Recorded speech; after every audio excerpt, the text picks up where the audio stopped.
This is how they do it in Indian style. I was sitting next door and told it's like 40 minutes, and before you know it, here I am. Anyway, thanks for those of you that have joined. One or two of you I recognized from my masterclass earlier today. One or two of you I've worked with before as well. So I've been practicing customer centricity for 43 years. Some days it feels longer than others. I know you're looking at me, you're thinking that can't be possible because I only look 28. Is that right? Is that fair? I will be 60 tomorrow. Thank you. Thank you, thank you, thank you. I'll be sending a link later so you can share your gift with me digitally. I've written the books. Two of them, by the way, this clock needs resetting because I'm doing a lot more than this, so you can just shut the clock down for now, by the way, just so you know. Those are the first two books I wrote, and the most recent one I wrote is ROI Reimagined, which is a whole new framework of thinking about how we measure success in a business. I've not only walked the talk, I've talked it. I started my career working for my father, who had a chain of optical practices in Glasgow. I got involved in the internet in 1997. I launched one of the first 4 or 5 transactional websites in the UK. I then set up a web development business. I got a bit ahead of myself. I had a flashy Mercedes with a registration plate, W66 for web, WWW for World Wide Web. And my business went boop when the web went like that in 2000. But I learned a lot of lessons that set me up for success later on. I came down to London to head up home shopping for a little corner shop you might have heard of called Harrods. I was the first head of online at Burberry, and I looked after e-commerce and omnichannel operations for some other amazing brands like Ted Baker, Speedo, and others. Just after that, I set up my own business called Practicology, which is an advisory business, which I grew over 10 years, 100 people, offices in London, Dubai, Hong Kong, Guangzhou in China, Sydney and Melbourne in Australia, and we sold the company in 2018. Anyway, that's enough about me. I do lots of interesting things today. I hope you'll reach out on LinkedIn, and we can always have a conversation another time about other stuff. So where are we now? Since we've come out of the pandemic, consumers have started spending more money on having experiences and less money on buying stuff. So buying stuff is not as important as having a great experience. Obviously, if you can combine the two things from a retail perspective, then even better. We're also in a world of conscious consumption. So this is the hierarchy of needs. Consumers are buying less stuff, not just because they want to have experiences. They're buying less stuff because they're thinking more about the impact on the environment. Or they're buying pre-loved, second-hand, which is a huge growth driver and opportunity. And somewhere down the line, buying something might be the last thing we actually think about doing.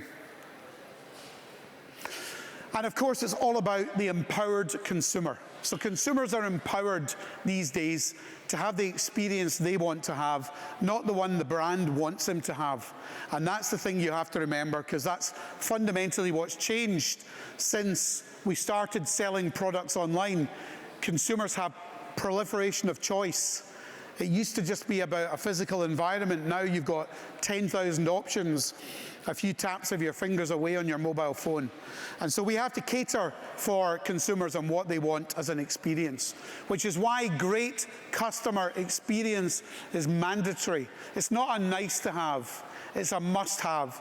And if you don't do it, you will definitely not differentiate yourself from your competitive set.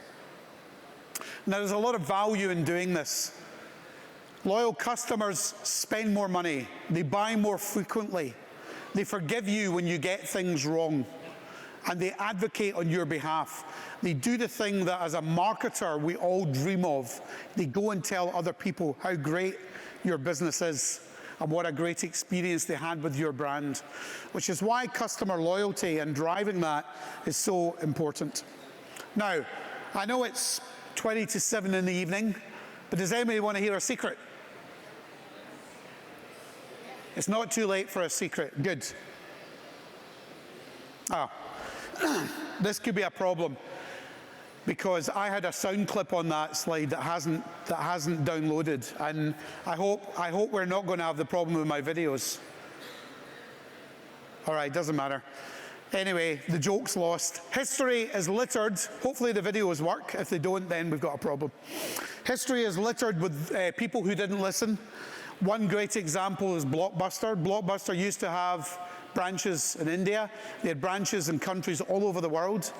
I remember going there on a Friday night to order my 3 new releases from Hollywood and pick up a couple of bags of sweets. And that was our Friday night entertainment taken care of. Blockbuster, the board of Blockbuster were given the opportunity to buy Netflix in the year 2000, for $50 million US. They turned it down. Why? Because they didn't think streaming was going to be a thing, and they didn't think that people were going to order DVDs and films online, on the internet. Well, obviously history tells us they were wrong. And sadly, 12, 13 years later, they closed the door of their last store and went out of business.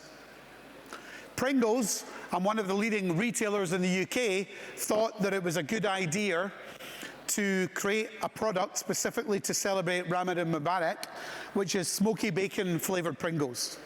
Now, most of you probably know that's not really a great idea for the Muslim community. So that, suffice to say, didn't land very well and turned a lot of people off them. But the example I'm giving you with these 2 brands is history is littered with brands that don't listen. Brands that get very big and very successful forget to talk to their customers, forget to ask their customers what's important to them. I'm going to show you an example now of what happens when a brand does listen to the customer. So some of you have seen this if you were in my masterclass earlier. This is how you used to get your Heinz ketchup in a glass bottle. And I remember being 6 years of age in the kitchen of my parents' house in Glasgow, and my father shaking this bottle for all of his life to try and get the last remnants of ketchup out of the bottom of the bottle. And the top came off and the ketchup flew all over the kitchen wall. And the language that came out of my father's mouth was something to behold. A number of years later, Heinz released this bottle here. I guarantee you that was driven off the back of customer feedback. Customers said, these bottles are useless because we put a knife in to try and get the last bits of ketchup out, and it's just hopeless. Can you not create something else that's much easier to use? And that's what they did. I call that return on insight. Yeah, you've all got data. Data's irrelevant. It's about the insight. It's about what it tells you that you can do differently and better. Maya Angelou once said, people will forget what you said and what you did, but they'll never forget how you made them feel. So how you make customers feel is really the be-all and end-all. Now, I had the privilege in 2015 of being flown to Hong Kong and put up in the Mandarin Oriental Hotel. I don't know if any of you have been in to the Mandarin Oriental, but when I walked in the door, I realized I'd never stayed in a truly high-end hotel before. Why? Partly because it was glamorous, but also because when I checked in, the lady who checked me in walked me to my room, then showed me where everything was, how everything worked, the TV, the hair dryer, the music, the sound system and everything. I would just like to say at this point, she then left the room because I had a shower, and I came out after my shower and I was trying to get the TV back on. I had this really complicated looking remote control and I couldn't get it to work for the life of me. So I was going out for dinner and I told the reception, and I came back and this letter is on my bed, typed from Sam Liu, who works in the department that fixes televisions and all other aspects, telling me there was a problem, he's fixed it, here's his number if I have any other problems. I thought, wow. And people have said to me over the years, but they charge a fortune, they can afford to do that. That took 10 minutes, 5 minutes to type and print, 5 minutes to come to the 10th floor and leave it on my bed. That's about empowerment. He's empowered to do that. That's about culture. The other thing that really stood out for me is when I was leaving, the concierge on the front door of the hotel, the lady in reception when I settled my bill, and the bellboy who picked up my luggage from my room, all three of them said, "Mr. Newman, you've got your passport, haven't you? And you haven't left any valuables in your safety deposit box." And I thought, wow. Here's a business that's not only thought through, what do we need to do at every single touch point to make sure the experience is optimized for the customer, but how do we handle it when it goes wrong? It's a brilliant example. Now, Avis. This is probably the best marketing campaign, or second best marketing campaign of all time. Back in the 1960s, Avis wanted to take market share from Hertz, who were the clear market leader. What did they do? They came up with a proposition that said, we're not the biggest. We're only the second biggest car dealer in town, but that means we try harder. And what that said to all of you and to me as customers is, if there's a problem, they'll sort it. If there's a deal to be had, we'll get it from them. You know, it just gave us a really good sense of what they were about. From 1962, when they had 11% market share, to 1966, the year of my birth, they grew their market share from 11% to 35%. That is phenomenal. Find me another campaign any time in history, in any sector, that gained more market share than that, and you'll be doing well. Quite remarkable. I call that return on intervention. What happens when we get it right? What happens when we make sure it doesn't, excuse me, I'm losing my voice here. What happens when we get it wrong? How do we deal with it? But also, how do we make sure that it doesn't go wrong in the first place? Now, 75% of shoppers report parting ways with a brand over a conflict in values.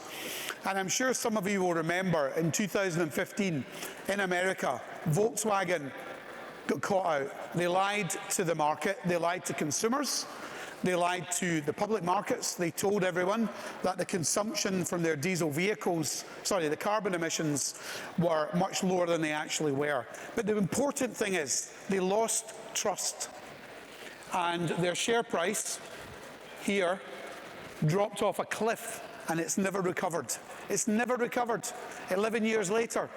And is that because Volkswagen don't make good cars? No, they make great cars. But I believe a lot of people switched brands when they felt they were being lied to. So that's the impact there. Contrast that with Tata, who I believe, from everything I can read, this is not through my personal experience, it's doing a bit of research before I came here.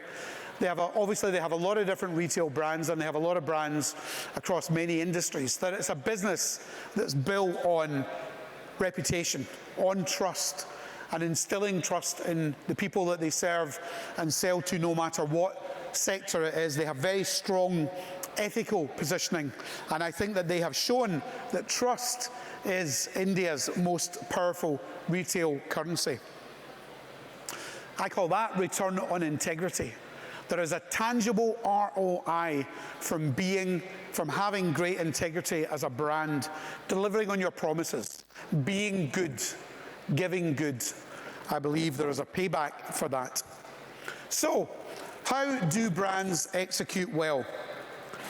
It's great if you have a North Star as a business, because your business will have multiple different channels to the customer and multiple different departments within the business.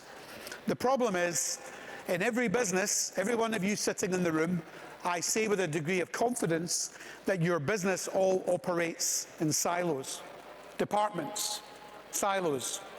The problem with that is customers have a horizontal experience with you as a business, not a vertical one. But your business is structured vertically. And that means that it's very difficult to deliver that joined up experience if people aren't all focusing on the same objective. And I'm sure you agree with me, teamwork makes the dream work. And I'm praying I've got a video now that brings this to life. And if it hasn't, then we haven't checked the content. So let's have a look.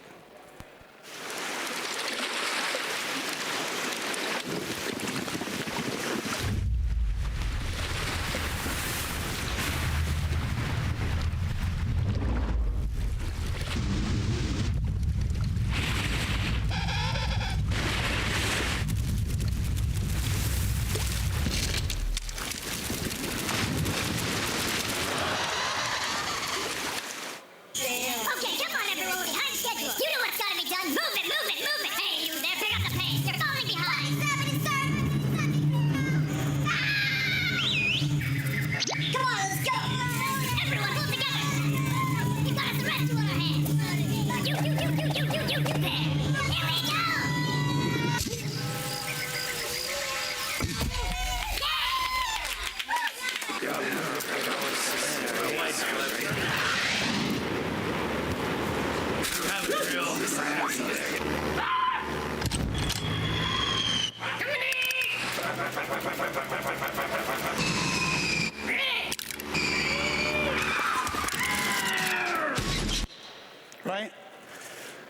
That's why, oh, hang on a second. Let's move forward. I'll talk about the ROI that relates to that in a second. In our businesses, we generally don't let customers always have the experience that they want to have because we're not integrated. Our technology isn't integrated. We operate in silos, so we're unable to deliver the experience the customer wants. Instead, we force them to have an experience that our legacy technology and processes force them to have when they don't want to have it. Open door. Door. Actually, sorry, let me just set this up. This is a great example of what happens when you try to think about a problem that you need technology to solve, but you maybe haven't understood the problem well enough, and the technology doesn't quite meet the needs of what it is you're trying to deliver. So have a look at this. Open door. Door open. Radio on. Playing radio. And do lights. Lights on. Protein shake. Making protein shake. New York. Loading New York. Set speed. 4. 4. 6. 6. 16. 4. Error. 16. 4. 4. Correction. 16.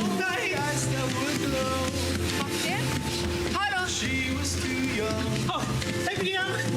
Good rock. And I was too young. Up. 9, down. Lights down. Only 16. Only 16. 4. And from one classic to another, this is Summer of '69. 69. There you go. That was me on the treadmill this morning. And that's why you should never start with the technology. Technology is an enabler. It's understanding the problems that we need the technology to solve that should really be the starting point.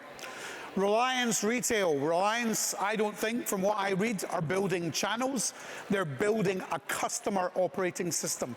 They're thinking through how to connect all the different touch points so they can deliver that seamless experience for customers, no matter how and when they interact with their different retail brands. So I call all of that section I've just been through return on integration. Right? There is a genuine ROI for bringing together the different parts of your business, your technology, your people, your processes, to deliver that joined up experience for your customers. Now, little touches go a long way. I don't know if when any of you travel, have you any of you stayed in a Hilton Doubletree hotel? One or two of you? Yep. So Hilton Doubletree, the first thing that happens when you walk in the door, they hand you a brown paper bag. Now, I'm from Glasgow in Scotland.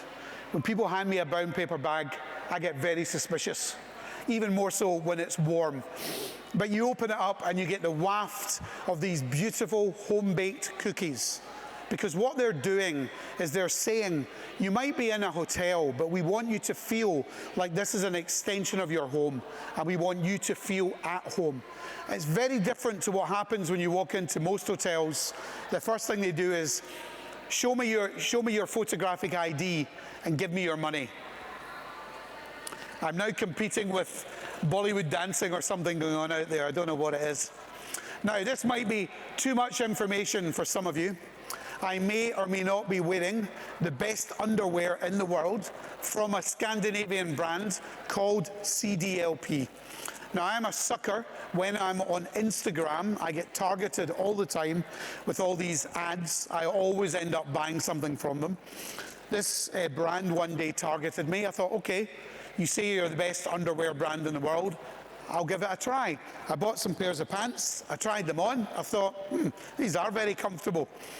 And when I got my first order, this code came through with it. And it said I can get 10% off if I buy more pants. So I bought more pants. Then they emailed me a survey a month later asking for feedback on their products, guess what? I used the code, I bought more products, I now have a drawer full of CDLP underwear. So little touches can make all the difference in turning somebody from a one-off purchaser to really building their customer lifetime value. And I'm led to believe that, I don't know if I'm pronouncing this right, Nika? Yeah, Nika? Nika. They use influencers, they have beauty tutorials, they create a lot of content for their community, they deliver customer education. And I think off the back of all of that, I don't believe their customers see them as just a transactional brand. They see them as a movement, a beauty movement, and that's what builds and drives their lifetime value to the business. I call that return on involvement. There's an ROI when you create a more sticky environment for your customers and you engage with them more effectively. Probably the best customer retention campaign of all time is Amazon Prime. Why? Because Amazon Prime takes 100, let me use dollars, which most of us understand, costs you 120 or 150 bucks in American dollars. For that, you get multiple deliveries of products, and they keep adding new categories of products all the time. So you've got more and more reason to want to go back to Amazon every time you're thinking about making a purchase. I call that return on interaction. They've discovered how to make you buy more frequently. It's called the Amazon flywheel. Some of you have maybe heard this expression, culture eats strategy for breakfast. You can have the best strategy known to man, but ultimately it won't be worth the paper it's written on if the culture of the business isn't good. Culture, for me, is everything. And I think about putting people before profit. When businesses start with profit and not their people, they make less money. When they start with their people, they always become more profitable. Nike, you might not know this. Nike's share price has dropped off a cliff in the last 6 or 7 years. Now, I'll tell you one of the reasons why I think that is. Nike brought in a CEO who, although he had a bit of a retail background, he was also a management consultant. And he came in, and the first thing he did is he sacked a whole bunch of people that had been there for 30 years and 40 years. And in doing so, I believe that secret sauce that always made Nike a special brand walked out the door when these people left the business. Yeah? They lost that touchy-feely bit that made them really engage with their customers and understand them in a way that no other brand probably did. I don't know if they'll ever get that back. Time will tell whether they can be successful in doing that. Timpson is a family business where you would go to get keys cut, you would go to get your shoes rehealed. This is their upside-down management model. In every business I've worked for, in a board deck or a strategy deck, this model would be the other way around. The leadership of the business would be at the top, customers would be at the bottom, if they even got a mention at all. Here they're saying, we're the leaders of the business, and our job is to facilitate you, our colleagues, to do your job to the best of your ability. We are in service to you. When I ran my own business, I saw myself as a service provider to the 100 people that worked with me. Yeah, and I was there to help them be the best that they could be every single day. As Richard Branson, or Sir Richard Branson, to give him his full title, would say, put your staff first, put your customers second, and put your shareholders third. Always start with your own people. If you do that, the service your customers get will always be better, and you'll always end up being a more profitable business. I call that return on inspiration. And to finish off, if you need to be 100% sure, you're going to be 100% late. And what I mean by that is, the reason why all these new ROIs exist is because for lots of the things that I'm talking about today, in most corporate structures, most businesses that you will have worked for in your entire career, if you go to your boss and you say, I need an investment for something, you always get the same response: show me the business case. Show me prove the business case. Sometimes the business case can't be proven. And sometimes there are things that you just know instinctively are the right thing to do, but you can't necessarily put a number to it. And I'm going to show you a video now of a brand that did just that. Imagine going to anyone in your organization and telling them that you've got this idea and you need some budget for it.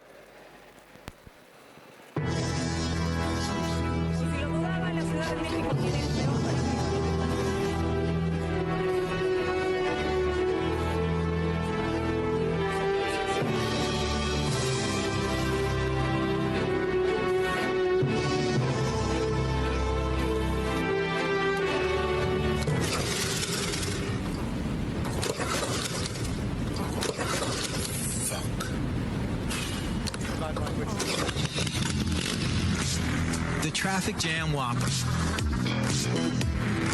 We used real-time data to detect our potential buyers in a traffic jam to offer them a Whopper and deliver on the move.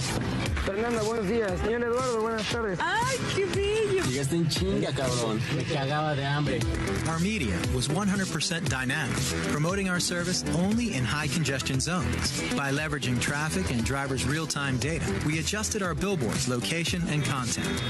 The messages displayed information about the remaining time in traffic to order and personalized updates about deliveries in progress. Also, Waze banner ads and push notifications invited drivers to get a Whopper as soon as they entered our delivery zones. People were able to use voice commands to place the order and avoid tickets. Finally, using the latest Google Maps APIs, our app pinpointed vehicle location and speed in order to deliver for the first time ever to a driver on the move. The delivery zones changed, following the traffic live, making our service available when a gridlock was identified, always within a 3-kilometer radius from the restaurants. Hola, Mariana, ¿cómo estás? ¡Ay, te agarraría besos! Lo siento, estoy en servicio. In just 1 week, we increased delivery orders by 63%, and our daily app download rate increased 44 times, becoming the #1 fast food app, surpassing McDonald's, Domino's, and Starbucks in Mexico. Coming soon, Los Angeles, San Paulo, and Shanghai. The Traffic Jam Whopper. Enjoy the traffic jam. You imagine in your business going and asking for budget for that? Exactly. Your boss would have gone, "Are you mad? Are you mad?" No, they're not mad. They identified a problem that technology could solve for, right? And deliver the optimal customer experience. And I call that return on innovation. I hope you enjoyed it. My name is Martin Newman. If you want to reach out to me on LinkedIn, you put my name in. Hopefully I'll be the first Martin Newman that comes up. It's surprising how many Martin Newmans there are, but I should be the first one. But I hope you enjoyed it. Thanks to the Economic Times of India for having me. Thanks to you for being here. Thank you.